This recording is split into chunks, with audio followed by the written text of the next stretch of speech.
Right మాజీ మంత్రి జోగి రమేష్ ప్రస్తుతం ఏపీ లిక్కర్ స్కామ్ కి సంబంధించి ఒకవైపు విచారిస్తోంది, సిట్ అరెస్ట్ చేస్తోంది అని చెప్పి ఒకవైపు ప్రచారం జరుగుతోంది.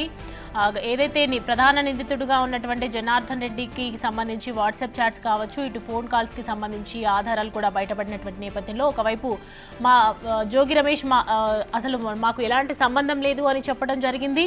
ఆ తర్వాత ఒక ఫంక్షన్లో కానీ ఒక కార్యక్రమంలో కనిపించినటువంటి ఫొటోస్కి సంబంధించి ఒకవైపు లిక్కర్కి లింక్స్ ఉన్నాయి అనే అనుమానంలో ఒకవైపు విచారణ జరుపుతూ ఉన్నారు. అండ్ ప్రస్తుతం దానికి సంబంధించి ఫొటోస్ వైరల్ అయిన నేపథ్యంలో మాజీ మంత్రి జోగి రమేష్ స్పందించడం జరిగింది.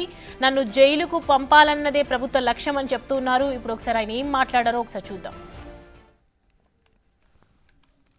చంద్రబాబు నాయుడు, ములకల్ చెరువు, ఇబ్రహీంపట్నం, తెనాలి, ఇట్లా రాష్ట్రం మొత్తం మీద కూడా నకిలీ మద్యం ఫ్యాక్టరీలు పెట్టి, సారా తయారీ కేంద్రాలు పెట్టి, వీటి ద్వారా మద్యాన్ని సరఫరా జరుగుతూ ఉంటే వాటిని పట్టుకునే క్రమంలో అవన్నీ కూడా బయటకు వస్తే ఈరోజు వరకు ఎంతమంది మీద, ఎన్ని షాపుల్లో దాని మీద ఎంక్వైరీ జరిగిందా? ఈ నకిలీ మద్యం ఎన్ని షాపుల్లో అమ్మారు, ఎక్కడ అమ్మారు?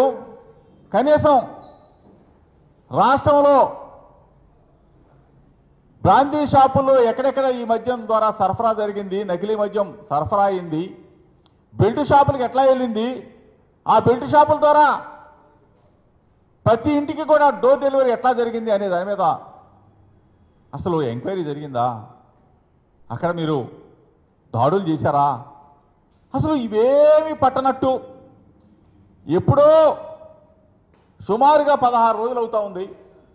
రాష్ట్రంలో డిపార్ట్మెంట్లన్నీ కూడా పక్కన పెట్టేసి దీన్ని తీసుకెళ్ళి బురదల్లే క్రమంలో డైవర్షన్ పాలిటిక్స్తో చంద్రబాబు నాయుడు ప్రభుత్వం చేస్తున్న దుర్మార్గాలని రాష్ట్ర ప్రజలు గమనించట్లేదని చెప్పి అడుగుతా ఉన్నా. ఈరోజు ఒక చైన్ లాగా, ఒక చైన్ స్నాకింగ్ లాగా, ఇట్లా చైన్ వ్యవస్థ లాగా ఈ విధంగా నకిలీ మద్యం సరఫరా జరుగుతూ ఉంటే ప్రభుత్వానికి బాధ్యత ఉందా లేదా చంద్రబాబు నాయుడు గారు?